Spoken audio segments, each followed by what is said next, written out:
ئازانی کورسانی و سڵاوتان لەبێت ئەم ئێوارەیەش لە بەرنمەیەکی نوێی فایل و دیاردەوە لەگەڵتانی تەوەریەم ئێوارێمان تایبەتە بە لە چک و سەرپۆش لە کللتوری گەلان و لە ناو کوردیشدا هەمیشە کە باس لە سەرپۆش و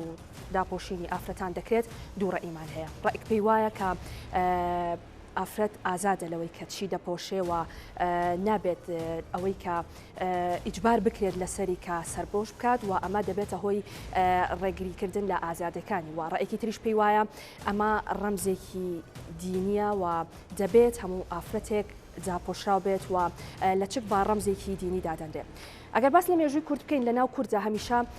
خانمان پابند بوون بە عادات و تەقالیدا دینیەکانەوە هەمیشە لە چک کراوە و ئێمە چەنەها خانممان هەبووە کە خانمی دەسەڵاتدار و لە پلەپۆستی زۆر تایبەتیشدا بوون بەڵام بەردەوام داپۆشرا و لە چکیان کردووە. واتەوی گرنگە لە ناو کوردە هەمیشە ڕێز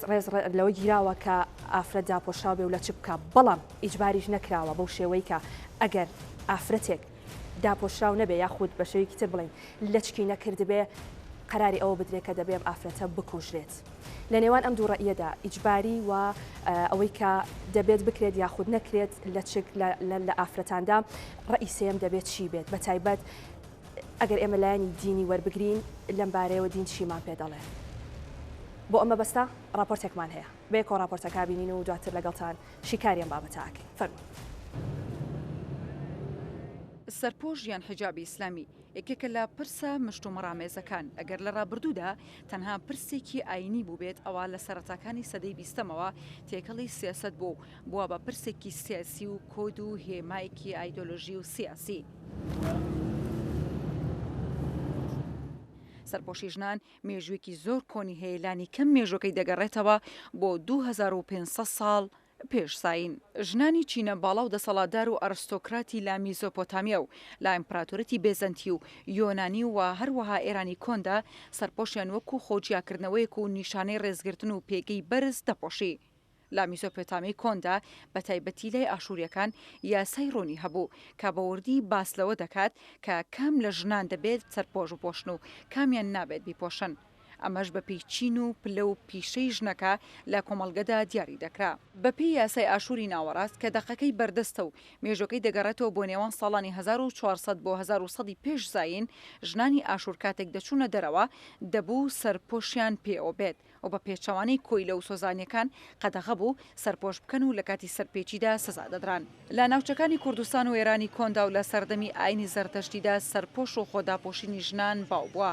چەندین بەڵگە و دەق لەو بارەیەوە هەیە و بەڵگەکان نیشانی دەدەن ژنانی ئەم ناوچەیە هەمیشە جۆرە سەرپۆشێکیان بەکارهێنا و ئەم فەرهەنگەش کاریگەری لەسەر چواردەور و تەنانەت مەسەبەکانی دواتر هەبووە. سەرپۆش لە هەر سێ ئاینی یەهودی مەسیحی و ئیسلامیدا باسی لەوە کراوە. لە ئاینی یەهودیدا سەرپۆش بۆ ئەو ژنانی کە هاوسەرگیریان کردو بە پێوی زانراوە. لە ئیسلامدا سەرپۆژۆک و بەشێک لە پارێزگار و شەرم و حەیا بە پێویستانراوە. لە فقهی ئیسلامیدا مەسەلەی سەرپۆش و چۆنەتی سەرپۆشینەکە شێوازی جێبەجێکردنەکەی جێگەی مەشتومڕی زۆرە. هەرچەندە مەسەبەکان وەکو جۆرێک لا فەرسەیران کردووە بەڵام هیچ مۆدێلێکیان نەسەپاندووە. هەندێک لە زانا و شارەزایانی نوێژ لەم بوارەدا داپۆشینی مووی بە پێویست نازانن و پێیان وایە حیجاب تایبەت بووە بە خێزانەکانی پێغەمبەر و داپۆشینی شوێنە هەستیارەکانیش وەکو شان و مل بەرەو خوارەوە دەگرێتەوە. بەڵام ئەوەی زیاتر بابەتەکەی ئاڵۆز کردووە بەکارهێنانی حیجابە وەکو کۆدێکی سیاسی و هێمایەکی ئایدۆلۆژی و هۆکارێک بۆ خۆجیاکردنەوە و سەپاندنی جۆرە ئایدۆلۆژیایەکی دیاریکراو بەسەر کۆمەڵگەدا. ئەم بابەتەش لەگەڵ سەحوەی ئیسلامی لە ساڵانی هەفتەی سەدەی ڕابردوودا سەری هەڵداوە. بەو پێی لە کۆتای هەفتەکانی سەدەی ڕابردووەوە شەپۆلێکی جیهانی لە ئیسلامی سیاسیدا سەری هەڵدا. بەشێکی زۆری هۆکارەکەی دەگەڕایەوە بۆ ناومێدی جەماوەری لە دەوڵەتە نەتەوەیە ئەلمانیەکان و نوخبەی دەسەڵاتدارەکان. هەروەها بۆشای ئایدۆلۆژی دوای لاوەزبوونی سیستمی سۆسیالیستی و چەند ڕووداوی سیاسی کاریگەری ئەو ڕۆژگارەش وەکو شکستی شەڕی عەرەب بەرامبەر ئیسرائیل و سەرکەوتنی شۆڕشی ئیسلامی ئێران. سەرهەڵدانی حیجابی ئیسلامی زیاتر لامی سەر دەرکەوت کاتێک ژنانی گەنجی ئیسلامیەکان لە ڕێگەی داهێنانی مۆدێلێکی جلوبەرگەوە کە بریتی بوو لە جلێکی ئەستوری بەرینی ڕنگتاریک و سەرپۆشێکی درێژدەیان ویست ڕنگدانەوەی ئایدۆلۆژیەکان نیشان بدەن وەکو هێمایەک بەکاریان دەهێنا بۆ وەستانەوە دژی بەهاڕۆژ ئاوایەکان و حکمی وڵاتەکەیان. زۆری نەخایان ئەم مۆدێلە بە جیهانی ئیسلامیدا و بە ناوی جلوبەرگی ئیسلامی بڵاو بوو لە کۆتایی نەوەتەکانی سەدەی ڕابردوشدا لە کوردستانیش بە دەرکەوت و لەگەڵ خۆیدا مشت و مڕ و دابەشبوون لەسەر حیجاب هێنایە پێشەوە کە مەسەلەیەکی ئەوتۆ و جێی باس نەبوو. با سروشتی خۆشی کۆمەڵگەی کوردی سەرپۆشی تێدا باو بووە لەگەڵ کاریگەری کرانەوە بەڕووی دنیای مۆدێرندا. سەدەی ڕابردوو پڕا لە کێشمەکێشم لەسەر مەسەلەی حیجاب هەر لە قەدەغەکردنەوە وەکو نمونەی ئێران لە سەردەمی شارەزای پەهلەوی و مستەفا ئەتاتورک لە تورکیا هەتا سەپاندنی بە زۆری حیجاب بەتایبەتی دوای سەرکەوتنی شۆڕشی ئیسلامی ئێران لە ناوەڕاستی هەشتاکان و پاشان ئەفغانستان لە سەردەمی تالیبان و داعشدا.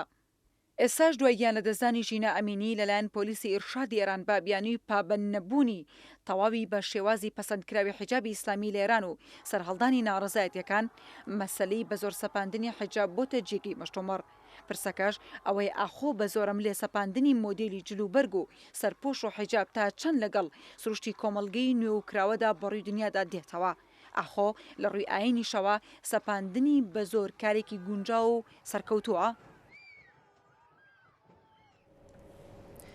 دووبارە ئەسڵاوتان لەبێ عزیزانم لەگەڵتان بەردەوامە بین ئەو میوانانی لەگەڵ من ئەم ئێوارەیە ئامادەن هەرێک لە بەڕێزان دکتۆر ناسیح فتاح ئاروزەری پرۆفیسۆری یاریدەدەر و شارەزا لە هیزری ئیسلامی دکتۆر زۆر بەخێر بن هەروەها بەسمە محەممەد مستەفا سەرۆکی ئەکادیمیای ژنان بۆ سەرکردایەتی کردن لە عێراق بەسمەخان زۆر بەخێر بن. دکتۆر ناسیح سەرەتا من ئەمە بێمە لای جەناب تولۆ پرسیارەوە دەست پێ بکەم ئێمە لەکوێ ئەم بابەتە داین؟ بسم الله الحمد لله والصلاة والسلام على سيدنا رسول الله وآله وأصحابه ومن والاه. لراستي دا إما لبابتك داين كدو ديوي هيا ديويشان أويا كامجيك تان بيدا كبهايكي أخلاقي إنساني وإسلامي بلكو أين كان تريش بانگەشیان کردووە کە ئافرەت بۆ ئەوەی کارابێ لە ناو کۆمەلگادا شوێن دەست و پەنجەی دیار بێ بە ئازادانە و ئازایانە بڕواتە دەر بۆ کار و ژیانی خۆی داپۆشراو بێت چونکە هیچ ئافرەتێک داوای لێ نەکراوە کە لە ماڵەکەی خۆیان داپۆشراو بێت ئازادە لە ماڵی خۆیان بەڵام بۆ دەرەوەیە بۆ ئەوەیە لە شوێن پەنجەیان دیار بێت و شتێک بۆ بە تایبەتی ئەمەکو کۆمەڵگەی کوردستان هیچ کێشە و گرفتێکمان نەبینیەوە ئافرەتانیش بەلەچکەوە گەشتونەتە باڵا بەرزەکانی ژیان هەر لە سەرۆکی پەرلەمانەوە بیگرە هەر لە بەشێ لە دائیرە و دەستگاکانەوە بیگرە هەر لە زانکۆکانەوە بیگرە کە ئافرەتی باڵاپۆش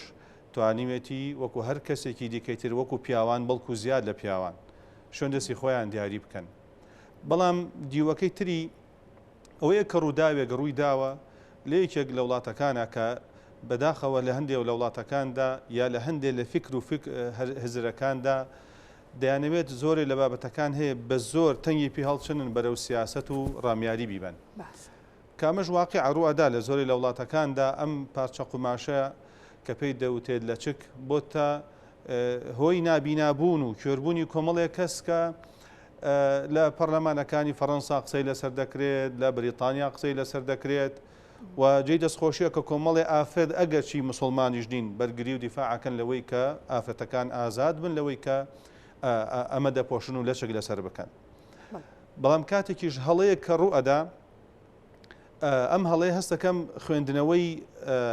تری بۆ کراوە بەواتایەکی تر لە وڵاتێکە خۆی هەستیارە کۆمەڵی کێشە و گرفتی ئابووری هەیە کۆمەڵێک کێشە و گرفتی ئازادی گشتی هەیە کۆمەڵێک گرفتی نەتەوایەتی تێدا هەیە بەڵامی تر بە دوای ئەوە گەڕێن بزانێکن شتێک بدۆزنەوە بۆی بیکەنە دەستپێکێک ئێستا شتێک ڕووی داوە کە بەپێی هەموو یاسایەک یعنی وەرە حاکمێک بێنە بڵێ کاکە بەبوونی مرورێکەوە شۆفێرێک گیانی لەدەستدا ئایا خەڵکی دەزەکەن بسووتاندنی بێری مرور ئەوەی کە مرورەکان دەسەری دەکەن یاخود دەڵێن ئەبێ ئەم کەسە تۆمەتبارە ئەمە پیاوکوژە ئەمە ئەم مرۆڤ کوژە ئەمە ئافرەت کوژە ئەبێ سزا بدرێ و ئەبێت ئەم حسابی بۆی بکرێت لێکۆڵینەوەی لەگەڵدا بکرێت بە پێی یاسا مامەڵی لەگەڵدا بکرێت. بەڵام کاتێک کە دەزەکەین بە سووتاندنی بێریەکان واتە قەزیەکە بە شوێنێکی خوێندنەوەیەک بۆ ئەو کاراکەن بە تایبەت کە لە ئێراندا ڕووی دەدات و بزانین ئەوان لە چ لایەنێکەوە ئەم کاراکەن. بەسمەخان کاتێک خانمێک ئافرەتێک داپۆشراو نەبێ بەو مانایی کە سەرپۆش و حیجابی نەکرد بێ بچێتە دەرەوە بۆ کارکردن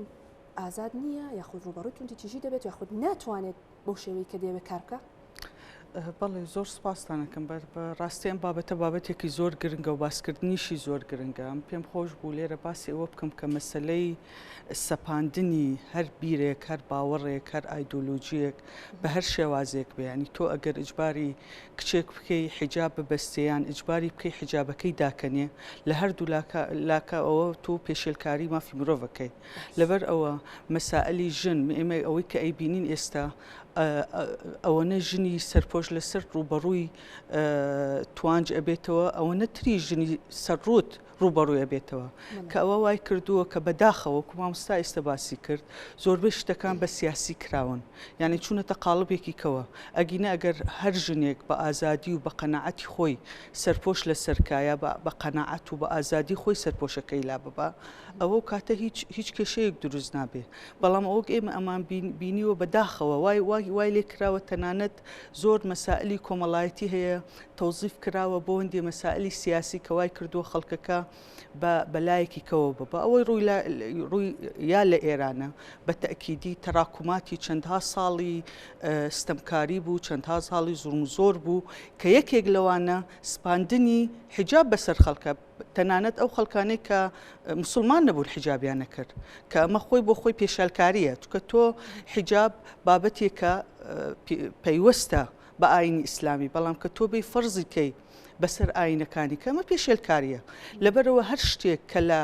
بابەتی قەناعەت چۆ دەرەوە لە بابەتی بڕوابوون چۆ دەرەوە ئەمە لێرە تەنها باسی حیجاب نەکەم باسی هەموو بیر و ڕایەک و ئایدۆلۆژیەکەم کە کەوتە بابی ئیجبارەوە بە تەکیدی ئەو کاتە نەتائجەکانی زۆر جار عەکسیە بێ ئێمە بینیومانە کچی زۆر بووە لەبەرەوەی ئیجبار کراوە حیجاب بپۆشێ چۆتە لایەنی عەکسەکەی و زۆر بە خراپی ڕەتفعلی هەبوو بە عەکسەکەشی تەواوە هەندێک کچەیە فەرزی ئەوەی لەسەر کراوە پێیان خۆش بۆ کە سوکارەکەی پێیان خۆش نەبوو حیجابدانێ بە عەکسی ئەوە زۆر بۆتە ئینسانێکی زۆن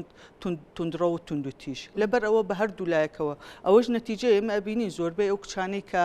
چوونەتە ناو داعش هەندێکیان لە وڵاتی ئەوڕۆپی گەورە بوون یعنی پەروەردەیەکی زۆر ئازادانیان هەبووە بەڵام لەبەر ئەوە پەروەردەکەیان هەستیان کردووە کە بێگانن کە بەشێک نین لەو کۆمەلگایە وایە لێ کرد کە فکری داعش بڵاو بۆەوە تەعاتوفیان لەگەڵا بوو وان زانیە چون بۆ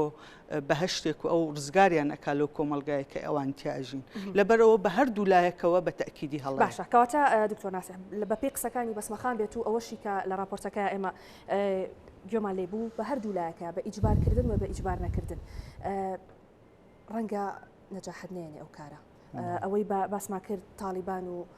دەوڵەتی ئیسلامی ئێران کاتێک کە ئیجباری ئەو حاڵەتیان کرد سەرکەوتوو نەبوون و پێشتریش حکوومەتی ڕەزاشا و کەمال ئەتاتورکی دەوڵەتی تورکی ئۆمانەمان بینی کە ئیجباریان کردبوو کە نابێت ئافرەت داپۆشراوە بێ حیجاب کە ئەوانیش سەرکەوتوو نەبوون کەواتە لەم نێواندەدا ڕئیسیەم دەبێت چی بێ لە ڕاستیدا یەکێ لە مەبدەعەکانی ئاینی پیرۆزی ئیسلام هەڵبژاردننی ئازادیە بۆ بیر و باوەڕ ئەگەر کەسێ بە زۆر نوێژی پێ بکەی نوێژەکەی هەر لای خۆی گەورە قبول نییە چونکە نوێژە بێ بە ئیرادەی خۆت بێ تۆ عیبادەتێکەکەی پەرستشێگەکەی ئەبێ بە ئازادانەی خۆت بێت بە قەناعەتی خۆت بێت و لەسەر ئەوەشە کە مەبادی شریعەتی ئیسلام لەکم دینوکم وەلیە فمن شاء فلیؤمن ومن شاء فلیکفر و لەسەر ئەو اختیار و ئازادیەشە ئەجر و پاداشتەکان تۆمار کراوە بەڵام کاتێک کە دەسەڵاتێک دێت دەوێ ممارەسەی بۆ نمونە دینی ئیسلام بکە یا ممارەسەی ئەلمانیەت بکە کە دەبینیت ئەم کەسانە هەموو هۆکارەکان ئەگرنە بەر بۆ ئەوەی بیر و باوەڕی خۆیان بچەسپێنن چەندە توندیش بن چەند ساڵانێک چەندە ساڵێک بەرگە ئەگرێ بەڵام دواتر کۆتایی پێدێ یەکەم کەس کە توندوتیژەکەی داهێنا کێشەی دروست کرد کەمال ئەتاتورک بوو کە بە زۆر لەچکی قەدەغە کرد لە ئافرەتان و بە زۆر ئەوەی وایە لچکی بەسەر بواە نیانە هێش لە ناو زانکۆکانە بخوێنێت و دواترینیان ئەوە بوو ئەو خاتو مەڕوە کە بە لچکەوە چۆن ناو پەرلەمانی ڕابردووی تورکیا با بڵین پێش 2000 بە چەپڵە ڕێزان و بە کێشان بە مێزە ئەم ئافەتە هەر یعنی گەورەترین بێئەدەبیان کرد بەرامبەری بە حساب ئەمە دەوڵەتێکە ئەیانود ئەمە ئەلمانین کەواتە ئەسڵی مەبدەعەکە ئەوەیە کە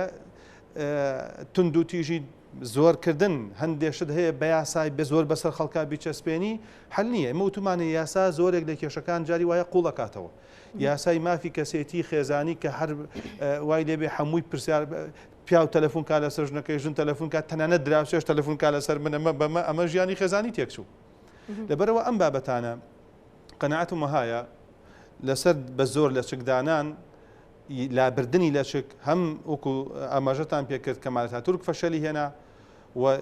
آخر جار هەر هەما حیزبیدانیان پێناکە ئمە زۆر مافی خەڵکمان خواردۆ لەم بارەوە چونکە خەڵک دیندارە خەڵک ئێوێ قیامەتی لە دەست دەرنەچێت بەڵام لەسەر ئیجبارکردنیشی ئەوە تا دەبێت بەڵام مەسەلەی لە چک ئایا مەسەلەی لە چک بە تایبەتی یا مەسەلەی داپۆشین مەفروض وهایە لە کۆمەلگادا کۆمەڵێک نەریتی گشتی هەیە جێبەجێ بکرێ بەڕاستی یعنی ئێستا ئەمڕۆ با توێژینەوەی دەرونی بێتە پێشەوە با توێژینەوەی بواری کۆمەلگا و کۆمەڵایەتی بێتە پێشەوە بزانێکن ئەو ئافەتانی کە زۆربەی جەستەیان دەرەخەن ئایا نسبەتی شانەخشێ و تەحەڕۆشکردن پێیان چەندە ئایا ئافەتێک بەجلێکی تەنک و تەسک و کورتەوە کاچێتە ناو دائیرە و دەستگاکان ئایا مۆزەفە ئایا کەسێکی ترە ئایا چەندە لەلایەن خەڵکانی دەوروبەریەوانێ توانجی لێ بدرێ یاخود یعنی ببێتە هۆکاری هوروژاندنی ئەو گەنجانەی کە لەو دەوروبەرەدان ئەمە خۆی لە خۆیدا هەر خۆی پێویستی بە توێژینەوەیە بۆیە ئەسڵ وهایە کە داپۆشراو بین هەم پیاوان و هەم ئافرەتانیش لەبەر ئەوە ئەم بابەتە بابەتێکی ئەبێت وەکو بڵێ خەتێکی گشتی لە ناو کۆمەلگاکاندا بچەسپێنرێت کە بە گشتی پابند بین پێوەی ئافرەت نەبێتە سەرچاوەیەک بۆ ئەوەی کە ڕێژەی اغتیساب و دەستدرێژیکردنە سەر و ڕێژەی تەحەڕوش زیاد بکە باشترینش دەوەیە کە ئافرەت داپۆشراو بێ بەڵام خۆشی مرتاحەبێ و خەڵکیش مرتاحەبێ ینی هەر لە دێرزەمانەوە بە ئێستا شەو ڕەنگە لەگەڵ ئەوەی چاوکراوەیەکەیە بەڕووی وڵاتانی دەرەوەدا بەڵام هێشتا لە مەسائلی پۆشینی جلوبەرگ و ئەگەر باس لە سەرپۆشیش نەکەین بەڵام بە شێوەیەکی گشتی ڕەنگە ئەو کراوەیە نەبێت ینی ئێمە هەمیشە پابند بووین بە ئەو عادات و کللتورە جوانی کە هەمان بۆ لە دێرزەمانەوە پێم وایە لە وڵاتانش کە زۆر ئافەتانیان وا لێ کردووە دەربکەون جەستیان دەربکەوێت و ببێ بە شتێکی مشاع و گشتی وای لێ هاتووە زەواج فەشەلی هێناوە ئافرەت سنووری زۆر شکێنراوە ڕێژەی تەحەڕوش لە وڵاتی متحیدی ئەمریکا لە ساڵ 45 و کێشە و گرفتی بۆ دروست بوو لە دایرەکانە لە راپۆرتێکا خوێنمەوە کە لە فەڕەنسا دەڵێن ئەبێت تەنورەکانیان لە خوار ئەژنەوە بێ بۆ ئەوەی کە تەحەڕوشیان زیاتر پێ نەکرێت و دایرەکانە ئیشەکان بەڕێکوپێکی بڕوە بڵیتون نەڵی ئافرەت یەکێکە لە ئەندامانی ناو کۆمەلگا کە کاریگەری تایبەتی خۆی هەیە ئەو کاریگەری کە هەیەی ئەبێ وای لێ بکرێ بە ئیجابی بە بێتە سەرچاوەی بنیادنان و نوشونما و بەهێزکردنی خێزان و ئاوەدانکردنەوە و داهێنان لە ناو کۆمەلگەدا نەک تەنها سەرقاڵکردن بە منافەسەیەکی مادیگەرێتی کە وا لە پیاوان بکرێت تەنها چاوبرسی بن بەرامبەر بە ئافەتان و وا بکرێت کە کۆمەلگا بە ئاقارێکی دیکەیتر بڕوە بەڵام ئایا ئێمە کە بۆ نمونە لە چک بە تایبەتی واجبێکی شەرعیە گومانیتیانە فەرزەیەکی شریعەتی ئیسلامە ئەوەی کە ئەڵێ وەڵا خلافی تایە ئەسڵەن لە قورئان تێنەگەیشتەوە چونکە خوای گەورە لە قورئان ئافەرمێ وەلیەضریبن بخومورهن على جیوبهن و ئەوەش کە فەرمێت تایبەتە بە خێزانەکانی پێغەمبەری خوا لە ئاەتی ترا فەرمێ یا ئەیها النبی قل لأزواجك وبناتك ونساء المؤمنين بە خێزانەکانت بە عەرەب دکتۆر تایبەت نییە بە میلەت بە هیچ شێوازایەتە قورئانەکە ڕوونە کە فەرمێ بە خێزانەکانت بە کچەکانت باقی ئافەتانی مسلمان بڵێت کە باڵاپۆش بن بەڵام باڵاپۆشی من بەجلی کوردیەوەیە طبیعیە باڵاپۆشی کەسێکی ئەندونوسی بەجلی ئەندونوسیە طبیعیە من وەکو کوردستان کڵاوێکم هەیە وەکو پیاوان تایبەتە بە کڵاو جامانە بە کورد لەشکێکی ژەکەم بە شێوازە تایبەتە بە کوردستان طبیعیە کابرا تورکیاش لەمسەی خۆی پیا دروستەکە طبیعیە هەج وڵاتە چونکە ئیسلام عولەمەنیە عالەمیەتە ئەڵێ قەومی خۆت زمانی خۆت ژیان و ژینگەی خۆت خاک وڵاتی خۆت ڕێز لێ بگرە بەڵام پەیامە گشتەکانی ئیسلام کاڵێت تەنگ نەبێت تەسک نەبێت کورد نەبێت جلی ئافرەت جێبەجێ کە بەجلی کوردی جێبەجێەکەی بەجلێک جێبەجێەکەی کە حەزر لەسەرێتی تەدەخولی ئەوە نەکراوە بۆی ئەممە بابەتە ئەبێ لێ بگەڕێنرێ بۆ قەناعەتی مرۆڤەکان کاتێک کە تۆ بە زۆر وا بکەی نامسلمانێکی لە چک بکە ئەمە شریعەتی ئیسلام داوای نەکردووە یعنی لەناو کۆمەڵگەی مسلمانە مەسیحی بوونی هەیە جوولەکە بوونی هەیە لەوەچێت لە وڵاتانی دیکەی تر کۆنفۆشیەکان هەبن سیخیەکان هەبن تاویەکان هەبن سابیئەکان هەبن ئەوان فەرز نییە لەسەریان نوێژ بکەن ئەوان ئیجبار ناکرێن بۆی کە داپۆشاو بن بەڵام شتێکی گشتی هەیە کە دەبێت یعنی جلوبەرگەکان لە ئاسێکی مەقبوڵا بن لە ڕووی کۆمەلگاوە باش بەس مەخەم جلوبەرگ و داپۆشراوی و حیجابی وەک ئەوەی مامۆستا ئاماژەی پێکرا ئەو کەسانی کە بە شێوەیەک داپۆشراونین ڕێژەی توندوتیژی بەرامبەریان ڕەنگە زیاتر بێ ئەم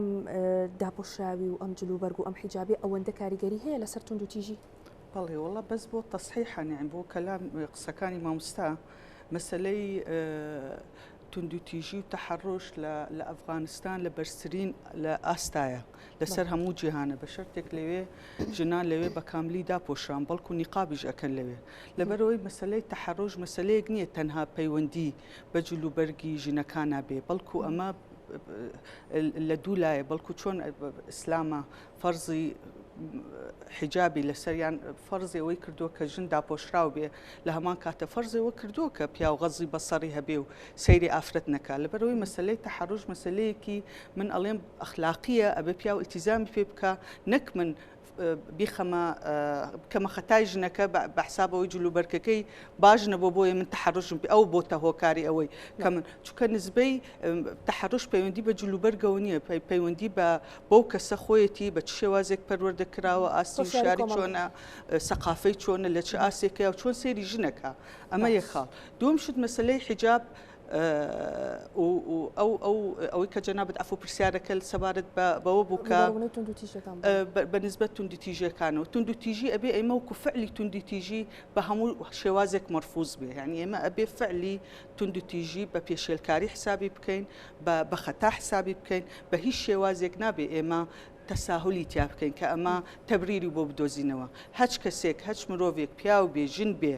توندوتیژی ئەنجامدا ئەبێ سزا بدرێ یا بەلایەنی کەمەوە گەر لە وەزعێکی ناتەبیعی بێ ئەبێ هوشیار بکرێتەوە و بخرێتە کۆمەڵێک بەرنامەوە بۆ بێ بە مرۆڤێکی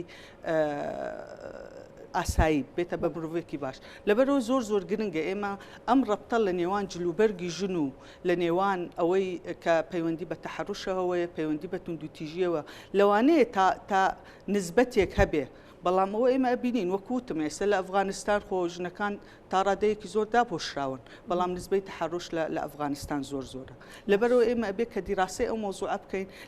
لەو بابەتە تەقلیدیانە بچینە دەرەوە بەڕاستی کار لەسەر فکر و هوشیاری و پەروەردەی تاک بکەین بە چ شێوازێک پەروەردە ئەکرێ بە چ شێوازێک بەخێوی بکەین بە چ شێوازێک وای لێ بکەین کە سەیری بەرامبەرەکەی وەکو مرۆڤ بکە ئەم مرۆڤە قودسیەتی خۆی هەیە ئەبێ ڕێزی لێ بگرم و ڕێزی ئازادی بۆ چوونەکانی بگرم ئەمە زۆر گرنگە کاری لەسەر باشە ڕێیەکێک کە دەڵێت ئەوانی کە ئەو ئافرەتانی بەتایبەت لە چک ناکەن ئەمانە لایەنجاوە لە دینی ئیسلام ینی ئەمە تا چەند ئەم شتە وایە ئافرەتێکە لە چک بەسەر نێو داپۆشراو نیە دەبێ بکوژرێت هەموو قسەیەکی مطلق بە تەکیدی هەڵەیە یعنی عکسەکەشی هەڵەیە تۆ نابێ لەسەر ئەساسی سەرپۆشیەوە ئێستا مامۆستا لاوانەی زۆر لە من باشتر بزانێ لە محکەمەکانە ڕۆژانە کەیس و کێشە و مەشاکلی خێزانی هەیە ئەوەی کە ئەیکەین هەموو ژنی ئەوە نییە لە چک لەسەر نەبێ یا لە چک لەسەر بێ ئێمە کۆمەلگایەکمان هەیە کۆمەڵێک کولتورمان هەیە کۆمەڵێک عادات و تەقالیدمان هەیە ئاستی ڕۆشنبیری هەیە شێوازی پەروەردەکردن هەیە ئەوە ڕۆڵ ئەبینی کەم بە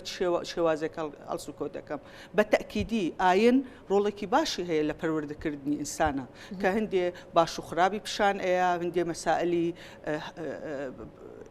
چۆن هەڵسوکەوت بکە لەگەڵ خەڵکە تەعاملی چۆن بێ لەگەڵ خەڵکە بەڵام هیچ ئەوە نییە کە تۆ حیجاب بکەی نوێژ بکەی ئەوە بۆ خۆت ئەیکەی بە شتێکە عیبادەتە بینی خۆت و خوای خۆت ئەمە الدین المعاملە تۆ چۆن هەڵسوکەوتەکەی لەگەڵ خەڵکە ئەوە گرنگترە لەوەی کە من بەتەکیدی تۆ ئەگەر خۆت حیجابەکەی ئەمە هینی ئەوە ناکە کە تۆ ئینسانێکی سەوی و ئینسانێکی زۆر ڕێکوپێکی عکسەکەشی تەواوە یعنی ئەم قاعدەیە ئەسڵەن قاعدەی مطلق لە هەر مەسئلەیەک قاعدەیەکی هەڵەیە ئەبێ دیسانەوە دیراسی بۆ بکەین وا بکەین کە بە شێوازێکی تەندروست هەڵسوکەوتی لەگەڵ بچکە ئەسڵەن ئەم فکرەیەکی لەگەڵ ڕێزم بۆ جەنابەت لانەخان فکرەیەکی ئەتوانم بڵێم کۆمەلگاکە وێران ئەکا ئەگەر تۆ بم شێوازە حکم لەسەر ئەگەر پیاوە ئەگەر ژن لەسەر ئەم بابەتە یا لەسەر ئەم ئەساسە تۆ حکم لەسەر مرۆڤەکانە کۆمەڵگەی کوردی تا چەند لەسەر ئەو ئەساسە کاری کردووە واللهی کۆمەلگەی کوردی هەر خۆی بەعام کۆمەلگایەکی ملتەزمە یعنی منەوەک من ئاگام لێ بێ کێشەی وان نەبوو بەڵام ئەوەی کە ئێمە ئەیبینین ئێستا هەندێ مەسائل هاتۆتە ناو کولتورەوە ینی سەبێ بۆ جلی کوردی ئافرەتەر خۆی جلێکی محتەشەمە جلی کوردی ژنانە ینی جلێکی ئەوە نییە بڵێ مەسەلەن بێ تۆ فەرزی حیجابشی لەسەر بچکە خۆی ئەسڵەن جلێکی محتەشەمە لەبەرەوە هەندێ مەسائل هەیە بەداخەوە ینی وەکو بیدایەتی قسەکردن باسم کرد زۆربەی شتەکان بە سیاسی کراوە وای لێ کراوە بەداخەوە ینی زۆر بەداخەوە حزب ئیتر ئیسلامیەکان بن و علمانیەکان بن بەڵام زیاتر ئەتوانم بڵێم حزب ئیسلامیەکان تەسیرێکی وایان کردووە کە تۆ بەو شێوازە ئەگەر تۆ بەم شێوازە بکاتە تۆ چیتە بەهێش ئەگەر بەم شێوازە تۆ نەخێر عکسەکەی کۆمەلگەی ئێمە ئەوەی تیان نییە باشی تایە خراپی تایە خەڵکەکە لەسەر ئەساسی تۆ تا چ ڕادەیەک مافەکانی خۆت ئەزانی و تا چ ڕادەیەک ئەرکەکانی خۆ جێبەجێ ئێمانە ئەبێ هەمووی لەسەر ئەو ئەساسە ئێمە هەڵسوکەوت لەگەڵ بەرە نەک لەسەر چی لەبەرە و چی ئەکا و ئایا لایەنی تەدەیونی تا چ ڕادەیەک تەدەیونەکەی بۆ خۆیەتی دکتۆر ئەگەر هەمان پرسیارە ڕاستی بەڕێستان بکەم ئافرەتێک کە لە چک بەسەر نەبوو دین حکمی ئەوە دەکا کە دەبێت بکوژرێ یاخود بە شێوەیەک تونند و تیژی بەرامبەری بکرێت تا ڕادەی مردن لە ڕاستیە باڕوونکردنەوەیکی کورد بدەم پێشتر کاتێک کە دەڵێن احتیشام و داپۆشراوی قەڵغانێکی باشە بۆ پاراستنی ئافرەتان دەتوانن توێژینەوەی ڕاستەقینی لەسەرکەن هەر لە یوتوب لێ بدەتیایەتی کە ئافرەتێکە دەڕوا بە شتێکی تەنک و تەسکەوە تا ئەڕوا لە ماوەی سعاتێکە بزانە چەند توانجی لێدراوە چەند قسەی لەگەڵ کراوە هەر هەمان ئافرەت بەجلێکی محتەشەم وڕاتە دەرەوە بزانە یەک کەس نەبووە کە توانجێکی لێ بدە لەبەرەوە حقیقەتێکە ئەگەر هات و ئافرەت داپۆشراو بێ پیا و یعنی ئەوە بکە شانەخشەی لەگەڵا بکات تۆوەندباری ڕاستەقینە پیاوەکەیە دەرەکەوێ معادلەکە ئەگۆڕێ بەس ئەگەر ئافرەتەکە سافیرە بێ بە نوعێک کە جەستەی زیاد لە سنووری ئەوەی کە کۆمەلگاڕی پێدا با لە ئەمریکا و ئەوروپاش بێ کە خەڵک تەهەجومی کردە سەری یعنی هاواری لێ کرد بە شێوازە لە شێوازەکان شتێکی نەگونجاو و نەشیا و نامەدەنیانی لە بەرامبەر کرد ڕاستە ئەوان گوناهبارن بەڵام هۆکاری هوروژاندنەکەی خۆی بووە لەبەرەوە معادلەکانە گۆڕێ ناتوانین بڵین بەڕەهایی نەوەڵا فەرق نییە لە نێوان بابەتەکاندا نەخێر ئەو ئافرەتەی کە داپۆشراوە خوای گەورە خۆی لە قورئان فەرمێ ذلك ئەدنى أن يعرفن فلا يؤذين ئیتر ئەو کۆمەڵگایە بێ یاسا تەواو چەسپاو دابنێ کە ئافرەتێک کە بە ئازادان ڕۆیش بۆ سەرکاری بۆ سەر ئیشی بۆ شوێن و جێگە و پێگەکانی ژیانی نابێت هیچ کەسێک بێتە هۆکاری ئەوەی کە ناڕەحەتی بکە لەبەرەوە گومانیتیانە کە خوایەک لەسەر و حەوت طەبەقەی ئاسمانەوە دایناوە ئافرەتان محتەشەم و داپۆشراو بن یعنی ئیتر ئەمە مناقەشەی لەسەر ناکرێت چونکە وهو اللطيف الخبير بەتایبەتی بۆ ئێمە کە دوای قەناعەتی قوڵ مەساعف و مەرجە لە چکیش بەسمەخان ئاماژەی بۆ کرد خۆی داپۆشراوە یعنی لە چکیش یەکێکە لە واجبە شەرعەکان بەبێ گومان بەڵام تەحەدا ئەەکەم لەسەر لادانی لە چک هیچ حکومێکمان نییە لە شریعەتی ئیسلامدا کە دارێک بدا بە ئافرەتە نەک فیشێکی پێوە بنێ و بڵێ حەقی کوشتنیەتی مستحیلە شتیوە مستحیلە حتى عقوبە دیاری نەکراوە بڵێن عقوبەکەیەوەی ئەگەر نوێژ بڵێن نوێژەکەت بەتاڵە دووبارەی کەرەوە سزایەکدا نەنراوە لە شریعەتی ئیسلام وەک چۆن سزا بۆ گوناهی کەبیرە بۆ قەتڵ دانراوە بۆ دزیکردن دانراوە بۆ گەندەڵی و فەسادی دانراوە بەڵام سزایەک نییە چونکە ئەبێ جارێکە کۆمەلگا خۆی هەمومان بانگەشی ئەوە بکەین کە چۆن بتوانین داوێن پاکێتی و داپۆشراوێتی هەم پاکیزەبوون بۆ ئافرەتان لە بەرامبەریشدا بۆ پیاوان چونکە ئاەتەکە بە یەک دقی زۆر عەجیبەیە ئەفەرمێت وقل للمؤمنین یغضوا من أبصارهم بە هەمان دقەش ئەفەرمێت وقل للمؤمنات یغضضن من أبصارهن واتە ئەرک و واجباتەکان هەماهەنگە لەسەر شانی پیا و ئافرەت کە هەردووکیان هەوڵ بدەن کۆمەلگاکەیان بەرەو پاکێتی و پاکیزەیی و جوانێتی ژیان برن بەڵام ئەمەی کە هەندێک لە ڕێکخرا وا بکە هجوم کاتە سەر لەچکی ئافرەت ئەخە تۆ لەچکی ئافرەت دەسووتێنی یعنی تۆ سوکایەتیت کرد بە هەرچی ئافرەتی لەچک بەسەرە کاتێک کە تۆ لەچکی ئافرەت دەسووتێنی یعنی دوو ڕۆژتر کە من بووم بە دەسەڵاتدار ئەگەر هات و توانام هەبێ حەچی لەچکی ئافرەتەی سووتێنم باشە مامۆستا لەسەر قسەی جەنابێت لە ئێراندا ئەمەی کە دەکرا ئەو لەچکانە کە سووتێنران ئەمە پێت وانیە ڕقێک نەبوو بەرامبەر دین بەرامبەر بە خودا بەرامبەر بەوەی کە هەیە ئەمە لە ڕقی ئەو دەسەڵاتە بوو ئەو ئیجباریکردنە بوو کە کرابوو یعنی ئەم سوکایەتیە بۆ بەوە وەربگیرێت کە بەرامبەر لەچکێک بەرامبەر بە دینەکە کرابێت پێش ئەوەی ئێران هەبێ لەچک هەبووە پێش ئەوەی نیظامی جمهوری ئیسلامی هەبێ لەچک هەبووە پێش ئەوەی حیزبە ئیسلامیەکان هەبن لەچک هەبووە مامۆستا و زانایانی ئاینی کورد هەبووە لەناو کۆمەڵگەی موسڵماندا لە کۆمەڵگەی کوردیدا داپۆشراوی هەبووە پاکیزەبوون لووتکەی ڕەسەنێتی کورد بووە ئەستەن کە کورد و یەکێ لە هۆکارەکانی ئەوەی کە شۆڕشی کرد دژ بە حیزبی بەعسی عەرەبی شتاکی ئەیانویست کە شەرەف و ناموسی کورد بڕوشێنن غیرەتی کورد بە شەهامەتی کورد حتا لە جاری وهەیە لە سنوورش ئەو سنوورەی کە شەرع دایناوە لەویش تێپەڕاندووە يعني غيرتي زيادة خصوصا قر زوجها بيجو شرع ناكا يمي ما مصا يعني زوجها مشغالي كسك ما كردوا ما مصا هي لديك او تاري دا ولا سر مسألة افتان دواي خلق كوتيانا اما مصا ما ناوي لبروا حقيقتي هي كايما اسلامتي هي ام دي اسلامتيا بيج اويك جمهوري اسلامي هبه بيج اويك حزبي اسلامي هبه ديني اسلام اخلاق قيمه بهايا عقيده بيروبا ورا ننكم برحمه كافتيك بوا داپۆشراو بووە با بزانی نەنکی ملکێک بوو لەو کەسانی کە با پێم زۆر سەخاوت بۆ دوای تحقیقێکی خۆم دەمەدر کەوتۆ کە هەمووی ئازایەتی ننکم بوو دائمینا میکێک بۆ لەو ئافەتانی کە نان بدە بووە حەج میوانی ڕووی کردایەتە ماڵەکەی خێران نان حیوانی سەر بڕیوە بە خەیاتنی کردن ڕۆژە چۆشی بۆ حازر کردوون یەکێک بۆ لە ژنە ئازاکان یعنی شوێندەسیان دیار بووە پێگەیان دیار بووە کە با پیرەم تۆزێ ناوی هەبوو بۆ بۆنەی ننکمەوە بووە یعنی داپۆشراو بۆ دنیایەک بۆ لە پاکی و لە جوانی و پاکیزەبوون بۆ لەگەڵ ئێمەیە بۆیە ناکرێت کاتێک کە حیزبێکی ئیسلامی بۆ نمونە شتێک ڕوئەدا تۆ یەکسەر دژ بە سیواک و بە ڕیش و بە لەچک و بە حیجاب و بە هەموو شتێک بێتە خوارەوە ئەمە تۆ ئەو کەسە یا لە سیاست نازانێت شێوازێکی تر هەیە کە تۆ بتوانی ئەو دەیان شێوازی مەدەنی هەیە تەیان شێوازی مەدەنی هەیە کاتێک کە من کچێک ئافەتێک ئەکوژرێت بزانن هۆکارەکەی کێ جارێ بکوژەکەی کێ با لە دەست یاسا دەرنەچێت ئەی باشە ئەگەر ئەمە بە سیاست نەکرابێت ئافەتێکی تر کە بۆ احتیشام و حیای خۆی خستە خوارەوە لە پەنجەرەکەوە بۆ بەشێ لە خەڵکی باسی ئەویان نەکرد باشە کە ڕێکخراوەکان دێن لە هەندێک شوێنە لە تورکیا لە چ قەدەغەکراوە بۆچی ڕێکخراوە ئافەتەکانی ئەو کاتە نەهاتون بەعکسەوە ئافەتەکان پشتگیریەوەیان کردو کە نابێت لە چک بمێنێ يعني ئەم تونندوتیژیە هەتاکەی و بۆ لێگەڕێن با بەشی قیامەت بمێنێتەوە خوا محاسبەی ئافەتێ بکە لەسەر ئەوەی کە چەند ساڵ لە بەهەش دوای بخا لەبەرەوەی لەشکی بەسەرۆنیە بەڵام مادام دیندارە مادام نوێژی خۆیەکە ئێمە لەناو کۆمەلگایەکە ئاژین دەیان ئافەت هەیە بەڵێ سافرەیە وەکو تەلەبەیەکی زانکۆمان دێ هەش دەرسی هەیە لە دەستێکا دەرنەچەوە خۆ قابلە بڵێن تۆ ڕاستبی ئیشەڵڵا ناچێتە جەهەنەمەوە نێتی خۆی زانێ حسابی خۆی زانێ بەڵام محاسبە ئەکرێ لەسەری چونکە واجبێکی شەرعی جێبەجێ نەکردووە بەڵام کە احتیشامە داوێن پاکات 5 فەرزە نوێژ ئەکا کاروژانی خۆی بەڕێکوپێکی بەڕێکە بۆتە سەر چاوی خێر و بەرەکەت بۆ دەوروبەر و بۆ کۆمەلگا بەنەحەق ئەڵێ ناحەق بحقیش ئەڵێ حەق ئەمە حسابی تایبەتی خۆی بۆ دەکرێت زۆر باشە کەواتە بەس مەخەم لە هاوتێکی بۆ نمونە ئەمەی کە لە ئێراندا ڕوویدا و ئەو لێکەوتانی کە بە دوای خۆی داهێنا مامۆستا لەگەڵەوە نەبوو کە سووتاندنی لە چک و جوزام ئەو حاڵەتانی کە ڕێکخراوەکان و ژنان و لەم بابەتانەدا ژنان دەبێت چۆن ئەوەی کە مامۆستا باسی نەکرد مامۆستا بەڵکو من خۆشم دژ بە لە چک سووتان بووم خۆم محەجەبە نیم بەڵام ئەمە پێشێلکاریە چونکە تۆ لە چک پەیوەندی بە مەسەلەکەەوە نییە وەی ڕوویا بوو تۆ ئەبێت دژایەتی سیاسەتێکی حکوومەتێک بکەیت کە پێشێلکاری مافەکانی مرۆڤەکە بەڵام تۆ بێ قودسیەتی شتێک کە لە لای هەندێک کەس مقدسە کە لە لای هەندێک کەس پیرۆزە بیسووتێنی ئەمە بە تەکیدی جێگەی قبولکردنیە من خۆم وەکو خۆم پێم باش نەبوو پێشم قبول نییە بەنسبەت ئەو بابەتانی کە مامۆستا باسی کرد مەسلەی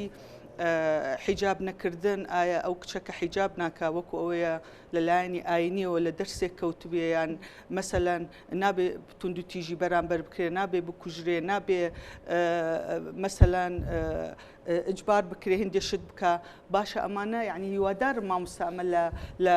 بکرێتە بابەتێک باز بکرێ لە لای خەڵکەکە چونکە بە شێوازێکی زۆر شێوازێک بڵاو بۆتەوە لە ناو خەڵک کە ئەمە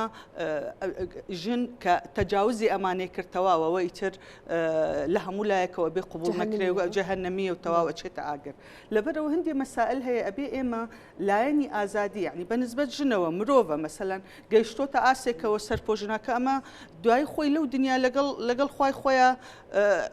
سزای خۆی وەرەگرێ و شتێکە پەیوەندی بە خۆیەت هەیە ئێمە بێ بابەتێک بێڵینەوە بۆ ئازادی کەسەکە خۆی بڕیاری لەسەر بە هەندێک کەسی شوێ سەربۆشی لەسرە بەڵام لە ناخیا هەندێ تاوان و شت دەکەم پێ نازانم لەگەڵ ڕێکخراوەکان وەکو ژنان لەگەڵ مامۆستایانی من ئێستا باسی ئەوە بکەم یعنی لا نەخان من بیدایەت کە هاتمە ئەم بەرنامەیە لەوانەیە خۆشت ملاحەزەت کرد زۆر تۆزی بێتاقەت بووم لەبەر من نامەوێت لێرە تەمسیلی ئەوە بکەم کە من ڕێکخراوی ژنانم دژ بە پیاوی ئاینیمیان ئەوان دیش بە ئێمن بێگومان ئێمە ئێرە دژایەتیەکەمانە بێکەوە هەردوو لە خزمەتی مرۆڤایەتی ئێمە ئێمە ناتووی لێرە دژایەتی یەک بکەین ئێمە هاتووین ڕاستکردنەوەی کژێمە پیاوی ئاینیمان نییە لە شریعەتی ئیسلامدا ئێمە ئەهلی علممان هەیە من مامۆستایەکی زانکۆم وتاربێژێکی شم لەم شارەدا هەوڵم داوە هەموو ئاسی خەڵکەکان بەرز بکەمانێ دەیان جار ئەوەندەی ئافرەتان پشتیان بە ئێمە بەهێزە کە ئێمە داکۆکی بکەین لە حەق و مافەکانی ئەوان هەز ناکەین بەو شێوازە پیاوان یعنی ئەوەندە پشت ئەسوور بوون لەوەی کە ئەزانن کە ئێمە قسەمان کرد شەرعی خوا باسەکەین شەرعی خوش ئەوەندە ڕێزی لە ئافرەت گرتووە زۆربەی کات پیاوەکانە بێ پابەت بن پێوەی بۆیە ئێمە پیاوی ئاینیمان نییە لەلای ئێمە ئێمە ئەهلی زانستمان هەیە یا زانای ئاینیمان هێلانی کەم یعنی ئەمە کەسێکە پسپۆرە تایایی تر خۆ لە باو باپیر و بینە ماوەتەوە قابلی هەڵەیە قابلی ئەفو زانای ئاینیەکان بەنسبەت ئێمە ئەبێ هەماهەنگی کار بکەین لە مەوتوە یعنی من نامەوێت ئێمە ببینە دوو سەنگەر یا بەداخەوە ڕاگەاندر زۆر ڕۆڵێکی خراپی بینی و لا نەخان لەم بابەتەوە کە ئێمە کردووە بە دوو سەنگەر ئێمە دوو سەنگەر نین ڕێکخراوێکی ژنان هاتوون بۆ خزمەتکردنی مرۆڤایەتی بەگشتی بەڵام بە تایبەتی کار لەسەر ژنەکەن چونکە ژن لە یەکێکە لەو بەشانەی کە زۆرترین کەس ڕوبەڕووی تونند و تیژیە بێتەوە ئێمە بینین ڕۆژانە ئەم ڕۆژنیە کوژرا و ڕۆژانە ئێمە تاوان ئەکرێ بە بەرامبەر بەژن لە هەمان کاتە زانای ئاینیش مرۆڤێکە ئامۆژگاری خەڵکەکە هەندێ مەسائلی ئاینی جوان پیشانی خەڵکەیە ئێمە بۆ هەماهەنگی نەکەین بۆ ڕاگەاندن وانەکە کە هەردوو ئەم لایەنە بە یەکەوە پیشان بە کە هەردووکیان لە خزمەتکردنی کۆمەلگان ئێمە هیوادارم بچکە بەداخەوە لا نەخانی ینی من ملاحەزم کردو ینی هەندێ ژنی چالاکوان قسەی زۆر جوانەکە بەڵام ئەیتر کەناڵەکانن سایتەکانن بەشێکی ئەبڕنەوە تەنها بۆ ئەوەی بەداخەوە بۆ ئەوەی کۆمەڵی کومنت و لا کوشتیان دەستکەوێ ئەمە خۆی بۆ خۆی زۆر ترسناکە ئێمە خۆمان کورد بە عام نەتەوەیەکی ستەم لێکراوین لەوەتی هەنگ زوڵممان لێکرێ بۆ ئێمە خۆمان بێن ئێستا ئەو هەموو جاران کەناڵێکی رادیۆییمان هەبوو خواخوامان بوو بە کوردی گوێمان لێ ئێستا ئەو هەموو سایت و کەناڵە و ئەو هەموو ڕاگەیان باشەمان هەیە بۆ تەوزیفی نەکەین بۆ ئەوەی خەڵکەکە هوشیار بکەینەوە بۆ ئەوەی ئەو کێشانەی لە ناو کۆمەلگا هەیە چارەسەری بکەین بۆ ئەوەی تەباوڕەبایی و خۆشەویستی و ئاشتی لە ناو خەڵکا بڵاو نەکەینەوە یعنی بەداخەوە ڕاگەیاندن هەڵەکی زۆر خراپی هەبوو لەوە و ئەبێ لە مەودووە کار لەسەر ئەوە بکرێ ئاشتەواییەک بکەین لە نێوان زانایانی ئاینی لە نێوان ڕێکخراوەکان لە ناوەی کۆمەلگا لە ناوی ژن و پیاوە مناڵ ئێستا زۆرترین کەسە لە خێزانەکە ڕوبەڕووی تونند و تیژیە بێتەوە ئێمە ئەبێ ئەم ئاشتەوایە دروستکەین وا بکەین کە هەمومان بە هەموو جیاوازیەکانمانەوەیتر ئایا من حیجاب نی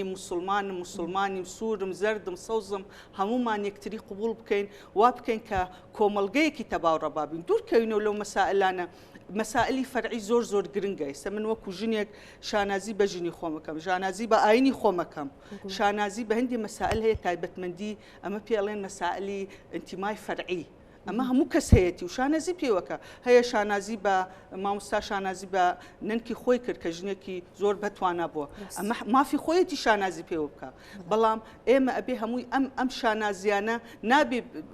سەرکوتی کەین وا بکەین کە خەڵکەکە وای لێ بێت وردە انتیمای نەتەوایەتیشی نەمێنێت ئەزانی جیاکرێتەوە لایانی حیجاب بە چاوێکی تریانی تۆ ئافرەتێکی حیجابی باڵاپۆش ڕەنگە بە چاوێک سەیری تۆ بکە سەیری من بکە کە ئەم دژایەتیە ڕەنگە هەم ڕێکخراوەکان هەم مامۆستایانی ئاینی ئەمانە دروستیان کردی بەڵام دکتۆر ئەگەر ئەم هەماهەنگیە هەبێ پێت وایە ئەم کێشانە چارەسەر بکرێت تاچەند لەگەڵ ئەم هەماهەنگیەیتەوە من پێم وایە ئێمە لە کۆمەڵگەیەکە دەژین چەندین ڕاوبیر و بۆچوونی تایە و هەموو خۆم قەنەعەتم بە پێکەوە ژیان هەیە بەوە هەیە کە لەناو کۆمەلگادا کەسانی جیاواز هەیە بە تایبەتیش ئێستا وڵاتی ئێمە زۆربەی کوردین و کەمێکیشمان تایە لە غەیرە کورد لە تورکمان و لەکوێ وڵاتی ئێمە زۆربەی زۆری ئاینی پیرۆزی ئیسلامە دیارە کەمێکێکی تیارە لە ئاینەکانی دیکەیتر دەبێت ڕێز لە هەرچی پێکهێنەری ئەم کۆمەلگایەیە بگیرێ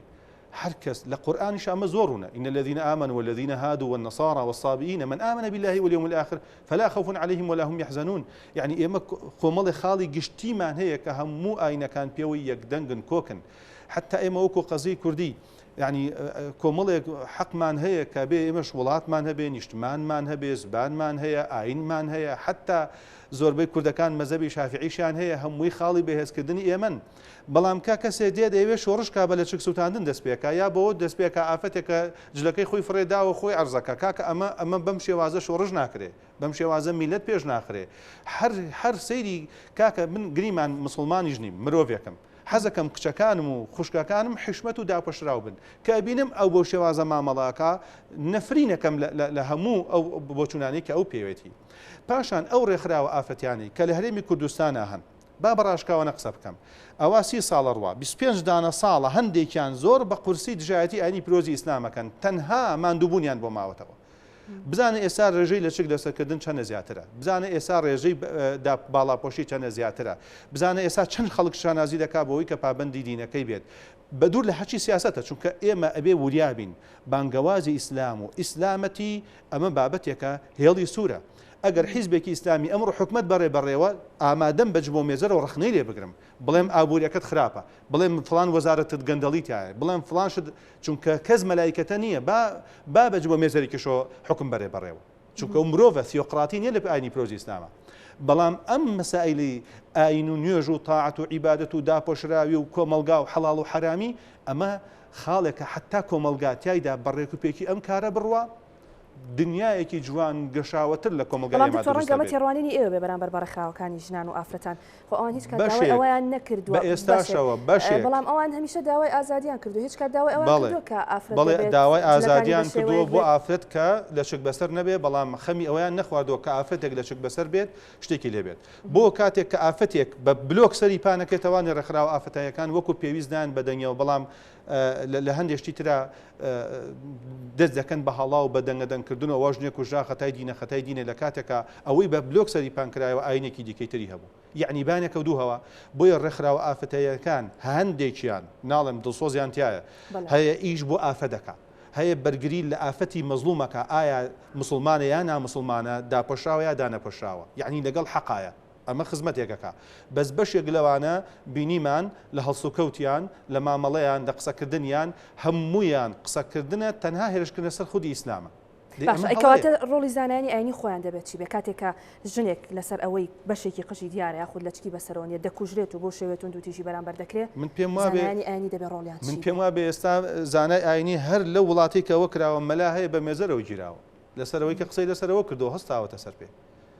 قەناعەتم هەیە ئێمەی زانایان کاتێککە گوێمان بۆ بگیرێت دنیایەک لە ئاشتەوایی و ئاوادانی و محەبەت و خۆشەویستی بڵاوەکەینەوە بناو خەڵکیدا بەڵام ئێمە ڕخنەی بگین ڕاگەاندەکانیش یەکێکی هێنن بۆەوەی کەوا مقابلەی بکەن کە نە لە تێگەشت نەزانێ نە لە پێکەوە ژیان نەزانێ نە لە بەبادیەکانی عقایدە و خلاقی ئیسلام ئەزانێ یعنی دێت ئیسلامێکی تر هێنێ کە لەگەڵ هیچ شتێکی واقعا ناگونجێت تۆ وەزارەتی ئەوقافت هەیە تۆ ڕێکخراوێکی گەورەی وەکو یەکێتی زانایانت هەیە یعنی ئەم هەموو مەجلیسی زانستیت هەیە یعنی مەجلیسی فتوات هەیە کۆمەڵێ زانای دیار و ڕوون و ئاشکرات هەیە خێرە تۆچی کەسێکی نامۆهێنی کە جارێ ئەوێ عقایدی ئیسلامی تێک بشکێنێ یعنی بەهەشت و جەهەنەم بە خەیاڵ دەزانێ لە کاتێکە خوای گەورە فەرمێ ئینەه لەحق مثل ما ئەنەکم تەنطقون ئەوە حەق و ڕاستیەکە وەخۆ لە ناوەڕاستی ئاسمانە وەک مانگ لە شەوی تابانە وەکو چۆن ئێوە دەیدوێن و گفتوگۆ دەکەن یعنی تۆ دەیت کێشەی ئاینی دروست ئەەکەی لە کاتێکا پێویستە بە کێشەی ئاینی باشە کاتە دو قسەتان مامۆستا بە کورتی بەسپاس دەکەم من زۆر بە کورتی و پوختی دەڵێم باڵاپۆشی واجبێکی شەرعیە بەلەچکیشەوە بەر لەوەی وڵاتی ئێران و وڵاتی تورکیا و کوێ دروست ببێ شریعەتی ئیسلام 1400 ساڵە بەڵکو هەموو ئاینەکانە و نەی توێژینەوەم کردووە باڵاپۆشی بە کاڵا بە باڵای ئافەت دانراوە واجبە لەسەر پیاویش کە ڕێز لە بەرامبەر بگرێ و نابێ ئەم بابەتانە بە سیاسی بکرێن ئەگەر بتانێت گۆڕانکاری لە وڵاتێکا ڕووبدا بە سووتاندنی لە چک ڕوونادا بەڵکو بە خەباتێکی مەدەنیانەی ڕێکوپێک کە بتوانیت ڕاستیەکان بڵیت و هەڵەکان باز بکرێت و پەنجە بخێتە سەبرینەکان و ساڕێژ بکرێ و بەم شێوازە دەتوانێت شۆڕسی سپی پێشکەش بکرێ بە هەر کۆمەڵگا بەسمەخان من بەس تەوزیحان بۆ ئەوەی مامۆستا باسی کرد ڕێکخراوەکانی ژنان من خۆم ڕێکخراوم هەیە و زۆربەی ئەوانەی ئیشم لەگەڵا ئەکەن سەرپۆشیان لەسەرە قەت دژایەتی ئاینمان نەکرۆ بەڵکو دژایەتی ئەو تاوانەنە ئەکرێ کە بە ناوی ئاین ئەکرێ لەبەر ئەوە زۆربەی ڕێکخراوەکان ئەو تەوەجوهیانە بەڵام بەداخەوە فهمێکەیە تا ئێستادانە نوشتون بەیەکەوە نزیک بوونەوە نەبووە لەبەر ئەوە نە ڕێکخراوەکانی ژنان دش بە ئاینن نە تەمسیلی ئەوە ئەکەن کە دش بە ئاین بن بەڵکو فهمێکی وا بڵاو کاتەوە فکرێکی ئەوە بڵاو کراوەتەوە کە ئەمانە دش بە نەخێر بەڵکو هەنێ تاوان هەیە کە هەموو کەسێک پێ قبول نییە بە ناوی ئاینەوە ئەکرێت لە کۆمەلگەی ئێمەوە ئەبێ هەمومان دژی بین یعنی ئەبێ زانایانی ئاینی پێش هەموو کەس دژی ئەوە بن کە بە ناوی ئاین هەندێک تونند و تیژی و هەندێک تاوان دش بە ژن ئەکرێ و دش بە مرۆڤ ئەکرێ ئەبێ ئێمە هەمومان دژی بین و پێمان قبول نەبێت دەستان خۆش بێت دکتۆر ناسیح فەتاح ئاروزەری پرۆفیسۆر یاریدەدەر و شارەزار لە حیزبی ئیسلامی سپاس بۆ ئامادەبوونی بەڕێستان بەسما محەممەد مستەفا سەرۆکی ئەکادیمیای ژنان بۆ سەرکردایەتیکردن لە عێراق سپاس بۆ بەڕێزیشتان کە لەگەڵمان ئامادەبوون بەڵێ ئازیزان سپاس بۆ ئێوەش کە تا سابینەرم بوون تا بەرنامەی داهاتوو بە تەوەرێکی نوێ بە ئێوەی ئازیز دەگەمەوە شاد و بەختەوەر